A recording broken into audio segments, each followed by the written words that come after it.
नमस्ते स्टूडेंट्स, अद्य वयं मधुरवचनानि 10मः पाठः पठिष्यामः। मधुरवचनानि, मधुर यानी मीठे वचन, वचनम वचने वचनानि होते हैं। मधुर वचन ऐसे श्लोकों का संग्रह है। आप मधुर वचन को अलग अलग नाम से भी जानते हैं, जैसे सुभाषित रत्नानि, सूक्ति, अमृत वचनानि, नित्य वाक्यम इत्यादि। मधुर वचनों से ये सुख की अनुभूति होती है, मन की संतुष्टि मिलती है। ये मधुर वचन कभी भी दूसरों को तिरस्कृत नहीं करती है, अपितु हितकारी वाक्य होते हैं। जैसे दूध का सार मक्खन होता है, इसी प्रकार वचनों का सार मधुर वचन होते हैं। किसी कहा वचनम सारभूतम यत्तत् सुभाषितम उच्यते। वचनों का सार गर्भित जो होते हैं वही सुभाषित होते हैं। किसी कवि ने कहा संसार कटु वृक्षस्य द्वे फले अमृतोपमे सुभाषित रसस्वादः सजनैः सह संगति। क्या कहा? यह संसार बड़ा ही कड़वा है, तो संसार रूपी कड़वे वृक्ष पर दो फल अमृत के समान हैं। वह दो फल कौन कौन से हैं? पहला बताया सुभाषित रसास्वादः, सुंदर वचनों का जो रसास्वादन होता है वह होता है, मधुर वचन होते हैं वह होता है। और दूसरा कहा सज्जनों के साथ संगति। सज्जनों की संगति से व्यक्ति का जीवन बदल जाता है। तो सज्जनों की संगति और सुभाषित रसास्वाद, ये दो फल अमृत के समान होते हैं। इस संसार रूपी कटु वृक्ष पर, कड़वे वृक्ष पर ये दो फल अमृत के समान फल लगे हुए हैं। इसका जरूर हम सब रसास्वादन करें और अच्छे लोगों की संगति करें। आइए स्टूडेंट्स, तो मधुर वचनानि में सबसे पहले श्लोक आता है इस प्रकार। नरस्याभरणम रूपम, रूपस्याभरणम गुणः, गुणस्याभरणम ज्ञानम, ज्ञानस्याभरणम क्षमा। तो यहाँ पर नरस्य आभरणम संधि विच्छेद किया तो आ हो गया है, संधि किया है तो नरस्य आभरणम रूपम, रूपस्य आभरणम गुणः, गुणस्य आभरणम ज्ञानम, ज्ञानस्य आभरणम क्षमा। अन्वय इस प्रकार बताया है। रूपम नरस्य आभरणम, गुणः रूपस्य आभरणम, ज्ञानम गुणस्य आभरणम, क्षमा ज्ञानस्य आभरणम भवति। संस्कृते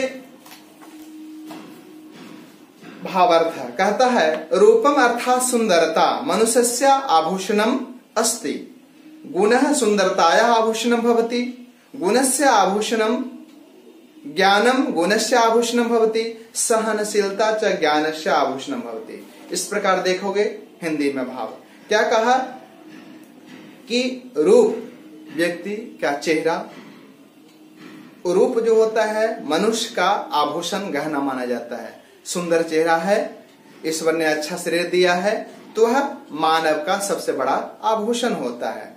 लेकिन आगे ठीक आगे बताया कि ये रूप जो है मनुष्य का आभूषण होता है और रूप का आभूषण गुण होता है। केवल चेहरा अच्छा भगवान दिया, शरीर अच्छा दिया, इतना ही पर्याप्त नहीं हो, उसके अंदर में कोई ना कोई गुण होते हैं, तभी वह सही माना जाता है। तो गुण सुंदरता का आभूषण है। गुण किसका आभूषण है? सुंदरता का आभूषण है। अब आगे बताया ज्ञान है वह गुण का आभूषण होता है। ज्ञान गुण का आभूषण होता है और सहनशीलता उस ज्ञान का आभूषण होता है। तो केवल हमें यह चेहरा ईश्वर ने दिया, उससे ही वह पर्याप्त नहीं होता है, उसके अंदर में कोई न कोई गुण होते हैं। गुण ही पर्याप्त नहीं होता है, गुण के साथ साथ ज्ञान होना चाहिए और ज्ञान के साथ साथ यदि ज्ञान ईश्वर नहीं है तो क्षमा का भी भाव होना चाहिए। तो इस तरह से इस श्लोक में एक दूसरे से श्रेष्ठता बतलाई गई है। तो आइए फिर हम दूसरा श्लोक पढ़ेंगे। Thank you. आगे बढ़ते हैं स्टूडेंट्स। सुभाषित मधुर वचनानी के द्वितीय श्लोक में दिया है। श्लोक इस प्रकार से देखोगे, हस्तस्य भूषणम खानम, हस्तस्य भूषणम दानम, सत्यम कंठस्य भूषणम, श्रोत्रस्य भूषणम शास्त्रम, व्यर्थम स्वर्णस्य भूषणम। अन्वय क्या कहा? दानम हस्तस्य भूषणम, सत्यम कंठस्य भूषणम, शास्त्रम श्रोत्रस्य भूषणम, स्वर्णस्य भूषणम तु व्यर्थम भवति। अर्थ संस्कृते दानम हस्तस्य भूषणम भवति, सत्यम कंठस्य भूषणम भवति, ज्ञानस्य श्रवण एव कर्णयोः भूषणम भवति, स्वर्णस्य आभूषणम तु व्यर्थम एव। श्लोक का भाव इस प्रकार है। कहा कि हस्तस्य भूषणम दानम, जैसे लोग महिलाएं खास करके या पुरुष वर्ग भी हाथ के लिए घड़ी पहनते हैं, महिलाएं कंगन पहनती हैं, अंगूठी पहनते हैं, इसी प्रकार गले में चेन पहनते हैं, कान में कनवाली पहनते हैं।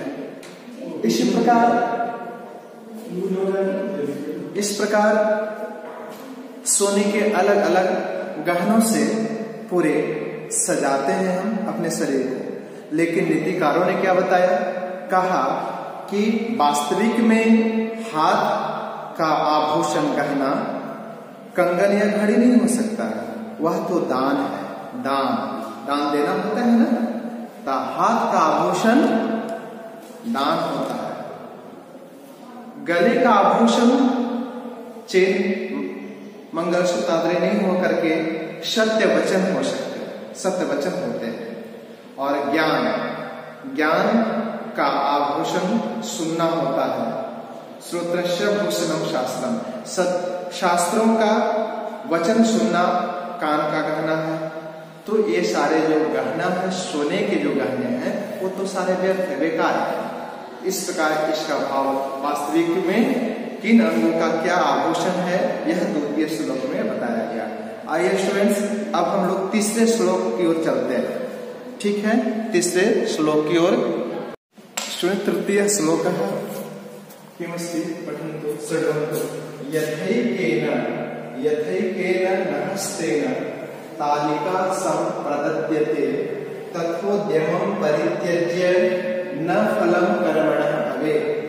अन्वयः कथति यथा एकेन हस्तेन तालिका न सम्प्रदद्यते तथा उद्यमं परित्यज्य कर्मणः फलं न भवेत्। संस्कृते भावः यथा एकेन हस्तेन एव तालिका न भवति तथैव परिश्रमं त्यक्त्वा केवलं भाग्येन एव कार्यस्य फलं प्राप्तं न भवति। इस प्रकार श्लोक का कहा पुनः पर सुनोगे। यथैकेन नहस्तेन तालिका संप्रदद्यते तथोद्यमं परित्यज्य न फलं कर्मणा भवेत्। क्या कहा? जैसे यथा एकेन हस्तेन, यदि हम ताली बजाते हैं तो दोनों हाथ से ताली, दोनों हाथ लगाते हैं, ताली आवाज निकलती है। कहता यथा एकेन हस्तेन, एक हाथ से ताली नहीं बजा सकते हैं, उसके लिए दोनों हाथों की आवश्यकता होती है। तथैव उसी प्रकार क्या कहा? उद्यमं परित्यज्य, उद्यमम नाम परिश्रमम, मेहनत करना करके छोड़ दे, मेहनत छोड़कर केवल भाग्य के नाम पर बैठा हुआ रहेगा तो उसका फल की प्राप्ति नहीं होगी, कर्म की फल की प्राप्ति नहीं होगी। कर्म की फल की प्राप्ति कैसे होगी? उसके लिए भरपूर मेहनत करनी होगी। मेहनत करने वाले धीरे धीरे सीख जाते हैं, उसमें सफलता प्राप्त कर लेते हैं। इसलिए हम प्रतिदिन परिश्रम करें और जो भूल चूक होती है, भूल होती है, गलतियां होती है, उससे सीखने का मौका मिलता है। इसलिए हम लोग मेहनत करें। मूल भाव है कि मेहनत करें। बिना मेहनत के हुए भाग्य के भरोसे पर बैठने वाले को सफलता नहीं मिलती है, इसलिए हमें मेहनत करनी चाहिए। स्टूडेंट्स, श्लोक को थोड़ा देखोगे। अब यहाँ पर यथैकेन दो शब्द है, आपको इसमें दो शब्द है, इसको अलग अलग मैं कर देता हूँ। यथैकेन में देखोगे यथा प्लस एकेन, यथा प्लस एकेन, आ और ए मिलकर के आई हो जाता है, सब बनता है यथैकेन। ये वृद्धि संधि का उदाहरण है। ठीक है। अब तथोद्यमम, यहाँ पर भी तथा शब्द है और उद्यमम, उद्यमम। ठीक है। ये गुण संधि का उदाहरण हो गया, आ और ओ मिलने के बाद हो जाता है तथोद्यमम। ठीक है। और शब्द तो आप जानते ही, श्रम उपसर्ग है, प्र उपसर्ग है, दाना तो देते हो जाए, सब कर देते रह जाए। यहाँ पर परि उपसर्ग है, तेज धातु विधेय प्रत्यय में परित्यज ये शब्द है। और यहाँ कर्मण शब्द का षष्ठी विभक्ति एकवचन में कर्मण हो जाता है। ठीक है। तो आप लोगों को मैं पद परिचय भी करवा दिया। ये तीसरे श्लोक आप देख लिए। अब चौथे श्लोक हम लोग पढ़ेंगे। ठीक है। अगच्छन्तु चतुर्थ श्लोक, चतुर्थ श्लोक है, श्लोक कहते यस्य नास्ति स्वयं प्रज्ञा शास्त्रं तस्य करोति किं लोचनाभ्यां विहीनस्य दर्पणः किं करिष्यति। अस्य श्लोकस्य अन्वयः यस्य स्वयं प्रज्ञा नास्ति शास्त्रं तस्य किं करोति लोचनाभ्यां विहीनस्य दर्पणः किं करिष्यति। अस्य श्लोकस्य संस्कृते भावार्थः शृण्वन्तु। यह मनुष्य बुद्धि प्रयोगं न करोति शास्त्रेषु लिखितं ज्ञानं तस्य किमपि हितं कर्तुं न शक्नोति। यथा नेत्राभ्यां विहीनस्य अंधस्य कृते दर्पणस्य कस्यचिदपि लाभः न भवति।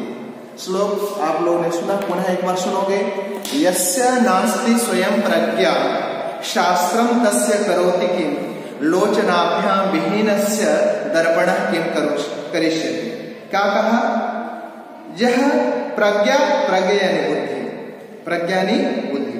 तो जहाँ मनुष्य बुद्धि प्रयोग न कर, जो मनुष्य बुद्धि का प्रयोग नहीं करता है, बुद्धि का प्रयोग नहीं करता है, शास्त्र में बहुत सारे ज्ञान भरे पड़े हुए हैं, लेकिन जो बुद्धि का उपयोग नहीं करेगा तो उसको शास्त्र भी मदद नहीं कर सकता है। यानी पुस्तक में लिखा हुआ ज्ञान भी उसको लाभकारी नहीं होता है।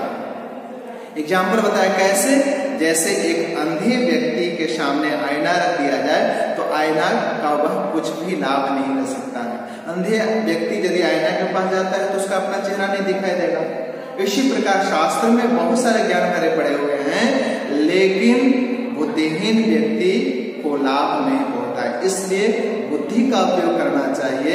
ज्ञान संसार में तो बहुत सारे ज्ञान भरे पड़े हुए हैं, लेकिन जब तक आप अपने बुद्धि का उपयोग न करके उसमें भरे पड़े ज्ञान का लाभ नहीं उठाइएगा, आपको फायदा नहीं होने वाला है। कैसे? जैसा आपको बताया कि अंधे व्यक्ति को आईना लाभ नहीं पहुंचाता है। ठीक है स्टूडेंट्स, आगे के श्लोक में हम लोग देखते हैं 5वां श्लोक। ठीक है। 5वां श्लोक विद्या ददाति विनयम, विद्या ददाति विनयम विनयात् याति पात्रतां पात्रत्वात् धर्माप्नोति धनात् धर्मं ततः सुखम्। अन्वय विद्या विनयं ददाति विनयात् पात्रतां याति पात्रत्वात् धनमाप्नोति धनात् धर्मं ततः सुखं प्राप्नोति। अन्वय अस्य श्लोकस्य संस्कृते भावार्थः विद्या विद्या विनयं ददाति विनयात् योग्यता प्राप्यते योग्यतया धनं प्राप्यते धनेन धर्मस्य कार्याणि कुर्वन्ति धर्मस्य कार्यं च मानवः सुखं प्राप्नोति। पुनः एक बार श्लोकं शृण्वन्तु। विद्या ददाति विनयं विनयात् याति पात्रतां पात्रत्वात् धनमाप्नोति धनात् धर्मं ततः सुखम्। क्या कहा? विद्या अर्थात ज्ञान। यदि व्यक्ति ज्ञानवान हो जाता है तो उसमें नम्रता आ जाती है। अब जब व्यक्ति में नम्रता आ जाती है तो वह योग्यता को प्राप्त कर लेता है। व्यक्ति कोई न कोई उसके अंदर में गुण विकसित हो जाते हैं, वह योग्य कहलाने लगता है। जैसे कोई शिक्षक बना, डॉक्टर बना, इंजीनियर बना, ये सारी योग्यता है ना। तो संसार में जीने लायक उसके अंदर में कोई न कोई गुण विकसित हो जाते हैं। योग्यता विनयात् पात्रतां आयाति याति गच्छति प्राप्नोति। तो विनय नम्रता से व्यक्ति योग्य हो जाता है, और जब योग्य व्यक्ति हो जाता है, कोई ना कोई उसके अंदर में गुण विकसित हो जाते हैं, तो पात्रत्वात् धनमाप्नोति, पात्रता से व्यक्ति योग्यता से धन प्राप्त करने लगता है, और धन से धर्म यानी अपने कर्तव्यों का पालन सही तरीके से करता है। धर्म क्या है? धर्म है जैसे मैं एक पेरेंट्स हूँ तो अपने बाल बच्चों को पढ़ा रहा हूँ अच्छी तरह से, अपने पत्नी को अच्छी तरह से देख रहा हूँ, अपने माता पिता को सही तरीके से देख रहा हूँ, तो ये अपना धर्म सही तरीके से निभा रहा हूँ।